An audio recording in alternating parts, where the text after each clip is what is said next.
नमस्कार साथियों, मैं विनोद एक बार पुनः हमारे YouTube प्लेटफॉर्म पर आपका बहुत बहुत स्वागत करता हूं। बहुत दिनों बाद साथियों हम अब लेक्चर अपलोड करना स्टार्ट कर रहे हैं। जैसा कि आपको डिस्क्रिप्शन में दिख रहा होगा, ये फिजिक्स का लेक्चर है एमपीपीएससी मेंस थर्ड पेपर की यूनिट फर्स्ट। और यूनिट फर्स्ट में हम लोग जो स्टार्टिंग कर रहे हैं वो स्टार्टिंग हम कहाँ से कर रहे हैं? वो स्टार्टिंग हम कर रहे हैं पर्टिकुलर जिस टॉपिक से, वो टॉपिक है आपका परावर्तन, अपवर्तन, दर्पण, लेंस एवं प्रतिबिंब निर्माण। ये आपको एक टॉपिक दिया हुआ है आपके सिलेबस में, ठीक है। इसी टॉपिक से स्टार्टिंग में क्यों कर रहा हूं उसका रीजन है क्योंकि जनरली जो स्टूडेंट्स से मेरी बात हुई है, काफी सारे स्टूडेंट्स हैं, और मैंने कहीं ना कहीं जो देखा है इस टॉपिक में जनरली बच्चों को ज्यादा समस्याएं आती हैं क्योंकि ये थोड़ा सा ज्यादा कॉन्सेप्चुअल, ज्यादा कॉन्सेप्ट वाला टॉपिक यहां पर रहेगा, ठीक है। इसलिए कई बार बच्चों को दिक्कत थोड़ी ज्यादा आती है। हालांकि बहुत इजी है, अगर आपको समझ में आएगा तो बहुत इजी भी है, लगने वाला है, ठीक है। और इसमें देखिए, इसमें हम बहुत ज्यादा डेप्थ नहीं, लेकिन थोड़ा डेप्थ जाने के साथ साथ थोड़ी न्यूमेरिकल अप्रोच भी कवर करेंगे क्योंकि लास्ट ईयर पेपर में 2020 के एग्जामिनेशंस में न्यूमेरिकल्स भी एग्जाम में पूछे गए हैं। साथ में ये जितनी घटनाएं दी हैं, परावर्तन, अपवर्तन, इन दोनों घटनाओं के जो अनुप्रयोग विशेष तौर पर है, उन अनुप्रयोगों को भी हम देखेंगे क्योंकि पिछले बार एग्जामिनेशन में लूमिंग घटनाएं, लूमिंग फिनोमेना पूछा गया है। जो ठंडे प्रदेशों की मृगमरीचिका होती है, या ठंडे प्रदेशों की मृगमरीचिका जो स्पेशली कौन से वाले क्षेत्र में मिलेगी? महासागर वाले क्षेत्र में जो देखने के लिए मिलती है, यहां से क्वेश्चन पर्टिकुलर पूछा गया है लूमिंग से, लूमिंग फिनोमेना से, ठीक है। 5 मार्क्स में क्वेश्चन यहां से पूछा गया था। तो कहीं ना कहीं अगर हम 2020 के पेपर की बात करें तो साइंस का लेवल अच्छा खासा है। तो सबसे पहले आप देखिए कि परावर्तन, अपवर्तन, दर्पण, लेंस एवं प्रतिबिंब निर्माण में हमें कितना कितना डेप्थ जानना, कैसे पढ़ना है, लेकिन हम अभी कवर करेंगे परावर्तन, तो हम सिर्फ परावर्तन की ही बात करेंगे, ठीक है, कि परावर्तन में हमें कितना पढ़ना है और क्या करना है। तो देखिए आप इसमें सबसे पहले हम बात करते हैं परावर्तन की, ठीक है। तो परावर्तन में आपको जो चीजें कवर करनी है, एक तो परावर्तन की परिभाषा, ठीक है, इसके साथ साथ परावर्तन के नियम, इसके बाद में परावर्तन के प्रकार, नियमित और विसरित परावर्तन दोनों, ठीक है, ये आपको कवर करना है, नियमित परावर्तन और विसरित परावर्तन। इसी के जस्ट बाद में आपको इतना कुछ होने के साथ में आपको कवर करना है दर्पण। दर्पण यहां क्यों? दर्पण टॉपिक उन्होंने अलग से दिया है, लेकिन आपको परावर्तन के साथ ही दर्पण पढ़ना है क्योंकि दर्पण का मुख्य जो कार्य होता है, वो दर्पण का मुख्य कार्य क्या होता है? परावर्तन का ही कार्य होता है। इसलिए आपको दर्पण जो है इसी के साथ में पढ़ना है, ठीक है। तो दर्पण, दर्पण के प्रकार हम देखेंगे, ठीक है। दर्पण के प्रकारों में विशेष तौर पर हम समतल और गोलीय दर्पणों के बारे में पढ़ने वाले हैं। गोलीय दर्पण में अवतल दर्पण और उत्तल दर्पण, इन दोनों के बारे में हम पढ़ेंगे। दर्पण से संबंधित जो विभिन्न परिभाषाएं हैं, और विभिन्न परिभाषाओं के बारे में भी हम देखेंगे।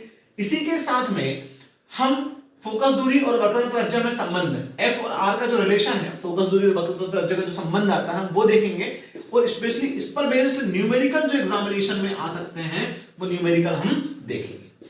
दर्पण सूत्र हमें कंप्लीट जो डिराइव होता है वो नहीं करना है।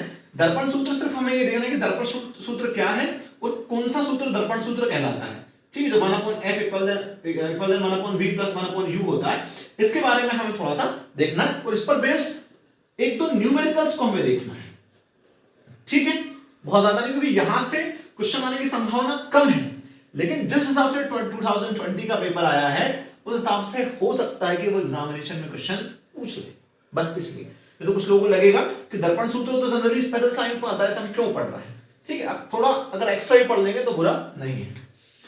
और इसमें देखिए आप दर्पण सूत्र के जस्ट बाद में, इसी के जस्ट साथ हम इतना सब पढ़ने के बाद इसमें इंपॉर्टेंट टॉपिक दिया है प्रतिबिंब, ठीक है। तो परावर्तन की घटना की वजह से जो प्रतिबिंब बनते हैं, दर्पणों से जो प्रतिबिंब बनते हैं, हम उनके बारे में देखेंगे। यहां पर हम प्रतिबिंब के प्रकार, आभासी और वास्तविक, इन दोनों प्रतिबिंब को कवर करेंगे। तो देखिए परावर्तन के साथ आपके दो टॉपिक कवर हो रहे हैं, दर्पण भी और प्रतिबिंब भी। हालांकि प्रतिबिंब आपको लेंस के लिए भी पढ़ना पड़ेगा, ठीक है। तो आभासी और वास्तविक प्रतिबिंब का जो डिफरेंस है वो हम पूरा यहां पर देखेंगे। इसी के साथ साथ हम लोग कुछ और भी यहां पर परिभाषाएं देखेंगे। वो एक तो संयुग्मी फोकस की परिभाषा, ठीक है, और इसी के साथ साथ जो आवर्धन है उस आवर्धन की डेफिनेशन भी हम यहां पर देखेंगे। क्लियर साथियों? तो प्रारंभ करते हैं हम कहां से? परावर्तन से, ठीक। परावर्तन की डेफिनेशन क्या है, क्या परावर्तन होता है। आप चाहे तो साथ में की पॉइंट्स बनाते हुए चलें, ताकि जिससे आपको एडवांटेज मिले कि हाँ जो की पॉइंट्स है वो हो जाएंगे, तो कम से कम आपके पास लिखने के लिए कंटेंट रहेगा। चलिए बढ़ते हैं आगे। तो सबसे पहले बात करते हैं कि परावर्तन क्या होता है। तो देखिए परावर्तन की डेफिनेशन क्या बनेगी, जब किसी वस्तु से चलने वाली प्रकाश की किरणें, ठीक है, प्रकाश की किरणें या किसी वस्तु से चलने वाली प्रकाश की किरणें किसी चमकीले पृष्ठ से टकराकर, चमकीले पृष्ठ से या कोई समतल पृष्ठ, जो भी पृष्ठ हो, किसी पृष्ठ से टकराकर पुनः उसी माध्यम में वापस लौट जाए, पुनः उसी माध्यम में वापस लौट जाए, इस घटना को क्या कहते हैं, प्रकाश का परावर्तन कहते हैं। माध्यम का मतलब यहां पर क्या है, माध्यम यहां पर आपको दो प्रकार का मिलेगा। माध्यम मतलब जिस जगह पर प्रकाश किरण क्या कर रही है, गमन कर रही है। माध्यम में आपका वायु हो सकता है, ठीक है, जल हो सकता है और कांच हो सकता है, जिनसे प्रकाश होकर निकल जाए, वो सब यहां पर मेनली माध्यम रहेंगे। मेन माध्यम दो प्रकार के यहां पर आपको मिलेंगे, एक तो विरल माध्यम और दूसरा सघन माध्यम, ठीक है। विरल माध्यम की अगर आप बात करेंगे, देखिए साथियों लेक्चर, ये वाला लेक्चर जो है वो हिंदी में मैंने रखा है। इंग्लिश मीडियम वालों के लिए भी कुछ लेक्चर सेपरेट आपको बिल्कुल मिलेंगे साइंस के, ठीक है। चूंकि बाइलिंगुअल चलने में थोड़ा सा कहीं ना कहीं नुकसान ये हो जाता है कि टाइम ज्यादा लग जाता है, इसलिए मैं इसको हिंदी वालों को हिंदी में और इंग्लिश वालों को इंग्लिश में जो है लेक्चर डिलीवर करूंगा, ताकि आपको भी आसानी रहे और कम टाइम में आपका सिलेबस ज्यादा कवर हो जाए। तो देखिए विरल माध्यम और सघन माध्यम, जिस माध्यम में कण दूर दूर होते हैं वो होता है विरल, जिसमें कण पास पास होते हैं वो होता है सघन, ठीक है। जैसे वायु और जल की बात करें तो वायु जो है जल के सापेक्ष विरल है, और जल जो है वायु के सापेक्ष कैसा है, सघन है, क्योंकि जल के अणु ज्यादा पास है कंपैरेटिवली वायु के। लेकिन हम जल और कांच का अगर कंपैरिजन करें तो कांच के सापेक्ष जल कैसा है, विरल है, लेकिन कांच कैसा है, सघन है, क्योंकि कांच का अणु ज्यादा पास है। Is it clear? तो विरल और सघन ये आप ध्यान रखिएगा जो माध्यम होते हैं, क्योंकि ये आपको स्पेशली अपवर्तन में आएंगे माध्यम जो है, लेकिन यहां पर माध्यम वर्ड आया है इसलिए मैंने आपको थोड़ा सा क्लियर कर दिया है। तो परावर्तन तो प्रकाश की किरणें चमकीले पृष्ठ से टकराकर पुनः उसी माध्यम में वापस लौट जाए, इस घटना को कहते हैं प्रकाश का परावर्तन। ठीक, डायग्राम से समझते हैं। डायग्राम्स भी आप ध्यान रखिएगा प्लीज, क्योंकि आपको डायग्राम्स भी इंपॉर्टेंट है। 5 नंबर में क्वेश्चन बन सकते हैं। परावर्तन की डेफिनेशन वो पूछे तो 3 नंबर, अगर पूछता है 3 नंबर में तो इतना ही लिखना है, ठीक है। अगर 5 नंबर में ये पूछ ले परावर्तन क्या है, इसके नियम लिखिए, तो परावर्तन भी आप लिखेंगे, उसका डायग्राम भी आप बनाएंगे और उसके फिर नियम भी आप लिखेंगे। क्लियर है? तो उस तरीके से आप ध्यान रखिए, लाइन बाय लाइन हम चल रहे हैं। तो देखिए ये हम मानते हैं कोई समतल दर्पण है, ठीक है। दर्पण कैसे बनता है, जब एक पृष्ठ पर क्या हो, पॉलिश हो, तो एक तरफ क्या है, पॉलिश है, और ये इसका परावर्तक पृष्ठ है। मान लेते हैं किसी ऑब्जेक्ट से, मतलब किसी जगह से चलने वाली प्रकाश की किरणें यहां पर आपतित होती है, और ये जो होता है काल्पनिक रेखा, इसको बोलते हैं अभिलंब, ठीक है। तो ये किरण कौन सी किरण होगी, आपतित किरण, ठीक है। कौन सी किरण हो जाएगी, आपतित किरण। इस पृष्ठ से टकराकर किरण उसी माध्यम में पुनः कहां चली गई, वापस चली गई, तो ये कौन सी किरण होगी, परावर्तित किरण। और ये घटना हो रही है, इस घटना को क्या बोलेंगे, परावर्तन। तो किसी वस्तु से चलने वाली प्रकाश की किरणें किसी पृष्ठ से टकराकर पुनः उसी माध्यम में वापस लौट जाए, इस घटना को कहते हैं प्रकाश का परावर्तन। ये आपतित किरण है और ये कौन सी किरण है, परावर्तित किरण है। Is that clear? ठीक, अब देखिए यहां पर आपको 2 कोण दिख रहे होंगे। एक कोण ये है, इसको बोलते हैं आई, और एक कोण ये है, इसको बोलते हैं आर, ठीक। तो अब देखिए यहां पर कुछ कोण की डेफिनेशन हम देखते हैं। पहला कोण यहां पर बनता है आपतन कोण। कौन सा कोण बनेगा, आपतन कोण। तो आपतन कोण की डेफिनेशन क्या होगी, ये कौन सी किरण है, आपतित किरण, और ये आपका क्या है, अभिलंब, ठीक है। तो आपतित किरण और अभिलंब, देखिए यहां ये आपतित किरण देखिए और ये आपका अभिलंब है। तो आपतित किरण और अभिलंब दोनों के बीच बनने वाला कोण कौन सा कोण कहलाता है, आपतन कोण कहलाता है। इसे आई से रिप्रेजेंट करते हैं, क्योंकि इंसिडेंट रे होता है, इंसिडेंट एंगल होता है। ये इंसिडेंट रे है और जो बनता है वो एंगल, वो इंसिडेंट एंगल होता है। इसलिए हम इसे किससे दर्शाते हैं, आई से दर्शाते हैं। इसका हम देखते हैं परावर्तन कोण। तो परावर्तन कोण की डेफिनेशन क्या बनेगी इसी प्रकार कि परावर्तित किरण और क्या, अभिलंब। तो परावर्तित किरण और अभिलंब दोनों के बीच बनने वाला कोण कौन सा कोण कहलाएगा, परावर्तन कोण कहलाएगा। तो परावर्तन कोण यहां पर क्या हो जाएगा, आपका आर हो जाएगा। Is that clear? ठीक, तो परावर्तन क्या है, उसमें कोण कौन से बने हैं, क्लियर हो गया। तो ये हमारा कौन सा कोण है, आपतन कोण, और ये हमारा कौन सा कोण है, परावर्तन कोण। क्लियर साथियों? अब देखिए इसमें नियम समझिए आप कि परावर्तन के नियम क्या होते हैं। ठीक है, तो परावर्तन के नियम यहीं पर मैं आपको समझा देता हूं। नियम बहुत इंपॉर्टेंट है, इसका पहला नियम समझते हैं। तो पहला नियम क्या है, आपको आपतित किरण दिख रही होगी, आपको अभिलंब दिख रहा होगा, आपको परावर्तित किरण दिख रही होगी। तो पहला नियम बोलता है आपतित किरण, मैं इस तरीके से लिख देता हूं, परावर्तित किरण और अभिलंब। ठीक है, ये तीनों या ये एक ही तल में होते हैं, एक ही तल में होते हैं या पृष्ठ पर होते हैं, एक ही पृष्ठ पर या एक ही तल में होते हैं। तो पहला नियम ये बना, देखिए ना एक ही तल में दिख रहा है। जैसे इस बोर्ड को अगर आप पूरा देखें तो एक ही तल है, तल तो एक ही दिख रहा होगा। तो कैसे होते हैं, एक ही तल में होते हैं। आपतित किरण, परावर्तित किरण और अभिलंब तीनों एक ही तल में आपको देखने के लिए मिलेंगे। सेकंड इंपॉर्टेंट चीज कि जो आपतन कोण है आई और जो परावर्तन कोण है आर, इन दोनों का मान एक दूसरे के क्या होता है, बराबर होता है। तो आपतन कोण किसके बराबर है, आपतन कोण परावर्तन कोण के बराबर यहां पर होता है। Is that clear?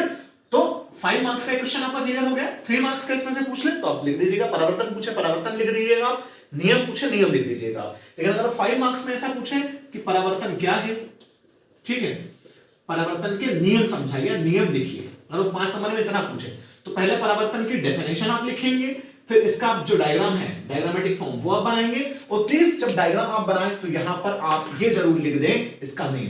तो नेम क्या है, ऐसे लिखेंगे आप चित्र, और इसके सामने क्या लिखेंगे, प्रकाश का परावर्तन। ठीक है, प्रकाश का परावर्तन। और जो नाम इसमें है आपतित किरण, अभिलंब, परावर्तित किरण, इसी में आप दर्शा देंगे। आपको आपतन कोण परावर्तन कोण अलग से लिखने की जरूरत नहीं है, आप इतना भी दर्शाकर इसमें काम चला सकते हैं। तो पहले डेफिनेशन फिर डायग्राम, उसके बाद आप लिख देंगे नियम। ठीक है, तो नियम क्या है, आपतित किरण, परावर्तित किरण और अभिलंब तीनों एक ही तल में होते हैं। आपतन कोण का मान परावर्तन कोण के मान के क्या होता है, बराबर होता है। ये 5 मार्क्स का क्वेश्चन यहां से क्लियर हो गया। क्लियर साथियों? इससे आगे अगर वो और बड़ा क्वेश्चन पूछे, इसका आगे अगर वो और बढ़ा दे, वो आपसे कहते हैं 11 नंबर के लिए कि परावर्तन के विभिन्न प्रकारों को भी समझाइए। Is it clear? वो परावर्तन के प्रकार आपको अलग से भी 5 नंबर में दे सकता है। वो परावर्तन के प्रकार जो होंगे, नियमित और विस्तृत परावर्तन, उन दोनों में एक या दो अंतर लिखने के लिए, या दो अंतर जो होते हैं वो लिखने के लिए आपको 3 नंबर में भी दे सकता है। और इस क्वेश्चन के साथ अगर अटैच करोगे तो आपको 11 नंबर में भी दे सकता है। अभी मेंटालिटी आप बना के रखिएगा। ठीक है, इसके बाद हम किस पर आते हैं, परावर्तन के प्रकार पर। तो आगे देखिए आप परावर्तन के प्रकार। ठीक है, प्रकारों को समझते हैं। नेक्स्ट टॉपिक आपका रहेगा इसी में परावर्तन के प्रकार। तो परावर्तन कितने प्रकार का होता है, 2 प्रकार का। पहला होता है विसरित परावर्तन, विसरित परावर्तन। ठीक है, एक आपका होता है नियमित परावर्तन। नियमित पहले कर देता हूं थोड़ा सा, मैं सही रहेगा, नियमित परावर्तन, और दूसरा आपका रहेगा विसरित परावर्तन। ठीक है, एक होता है रेगुलर रिफ्लेक्शन और एक होता है इर्रेगुलर रिफ्लेक्शन। ठीक है, तो नियमित और विसरित नाम से स्पष्ट हो रहा है, नियमित, रेगुलर, लेकिन यहां पर थोड़ा सा एक डिफरेंस रहेगा। नियमित होता है कि रेगुलर होता ही रहता है, ऐसा कुछ नहीं है। यहां की थोड़ी सी डेफिनेशन एक अलग है।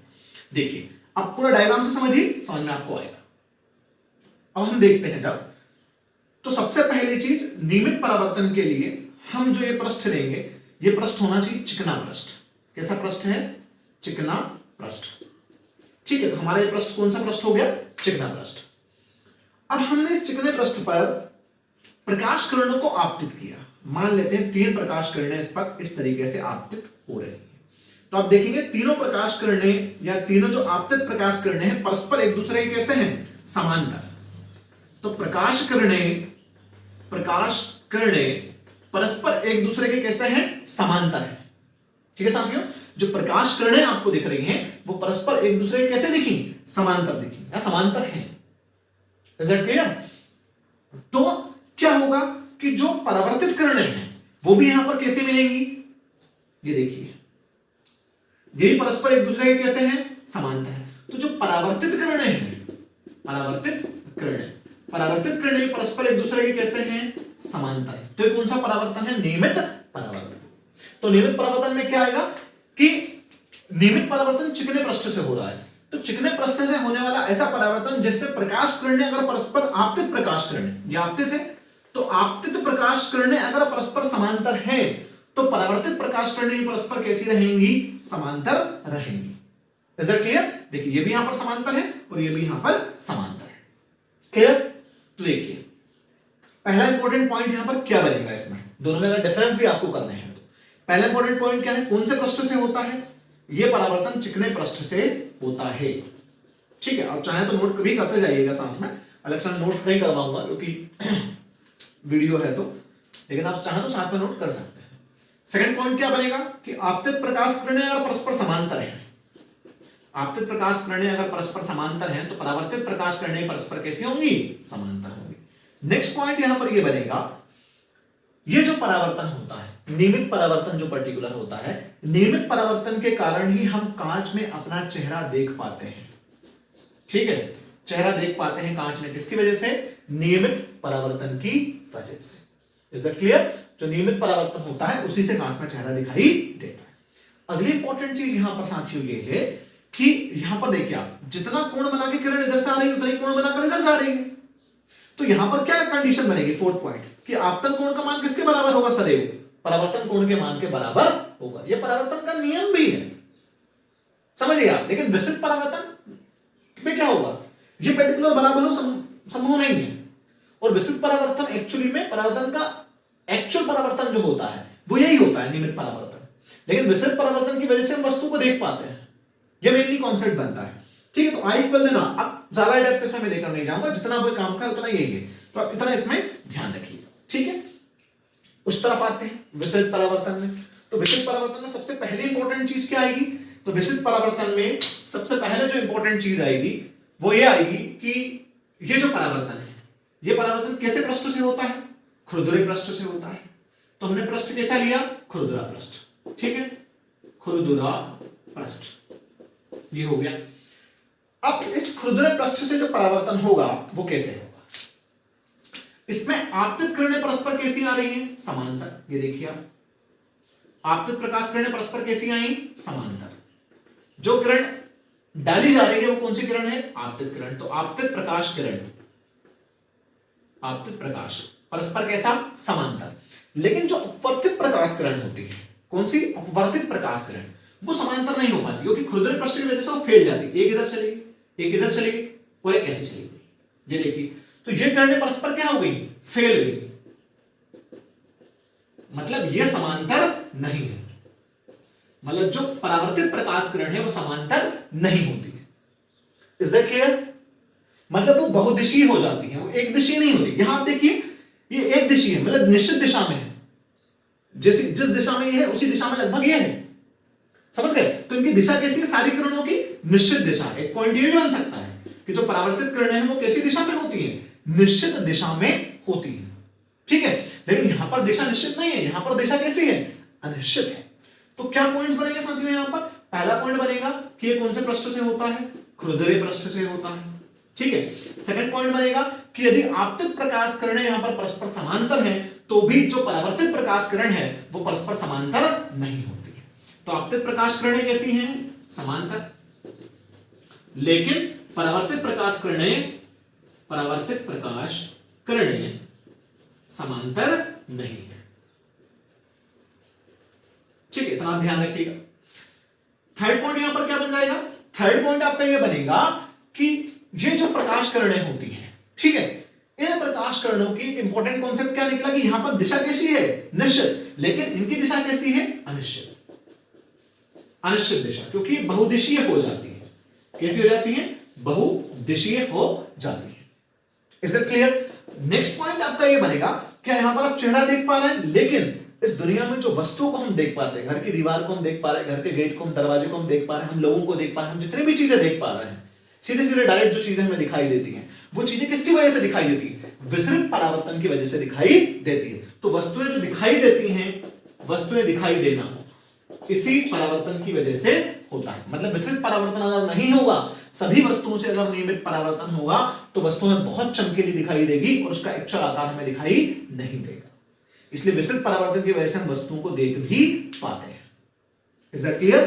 तो इस चित्र के नीचे चित्र का नाम क्या आएगा? नियमित परावर्तन, और उसके नीचे क्या आएगा? विसरित परावर्तन। तो परावर्तन के प्रकार क्लियर है साथियों? तो परावर्तन क्या है सुनिए, प्रकाश का किसी समतल या किसी पृष्ठ से टकराकर पुनः उसी माध्यम में वापस लौट जाना प्रकाश का परावर्तन कहलाता है। ठीक, आपतित किरण, अब कोणों की परिभाषा समझिए। आपतन कोण, आपतित किरण और अभिलंब दोनों के बीच बनने वाला कोण आपतन कोण। परावर्तित किरण और अभिलंब दोनों के बीच बनने वाला कोण परावर्तन कोण। परावर्तन के नियम, आपतित किरण, परावर्तित किरण और अभिलंब तीनों एक ही तल में होते हैं। दूसरा नियम, आपतन कोण का मान परावर्तन कोण के मान के बराबर होता है। क्लियर? परावर्तन के प्रकार दो हैं, नियमित परावर्तन और विसरित परावर्तन। खुरदुरे पृष्ठ से होगा, सॉरी चिकने पृष्ठ से होगा, ये खुरदुरे पृष्ठ से होगा। ठीक है, आपतित प्रकाश किरणें परस्पर समांतर हैं तो परावर्तित प्रकाश किरणें परस्पर समांतर रहेंगी। यहां पर ऐसा नहीं है, तो आपतित प्रकाश किरणें अगर परस्पर समांतर हैं तो परावर्तित प्रकाश किरणें परस्पर समांतर हो, ये संभव नहीं है या निश्चित नहीं है। चेहरा देख पाते हैं, वस्तु देख पाते हैं, निश्चित दिशा होती है, अनिश्चित दिशा होती है, बहुदिशा होती है। आपतन कोण का मान परावर्तन कोण के मान के लगभग हर सिचुएशन में बराबर होता है, यहां पर बराबर ऐसा संभव नहीं है। Is that clear? चलिए अब बढ़ते हैं हमारे अगले टॉपिक की तरफ। परावर्तन की जो मेन कॉन्सेप्ट थे वो हमने समझे हैं कि परावर्तन क्या होता है, उसके बाद क्या प्रकार होते हैं। अब देखिए साथियों, परावर्तन के साथ ही परावर्तन किससे होता है? तो परावर्तन होता है दर्पण से।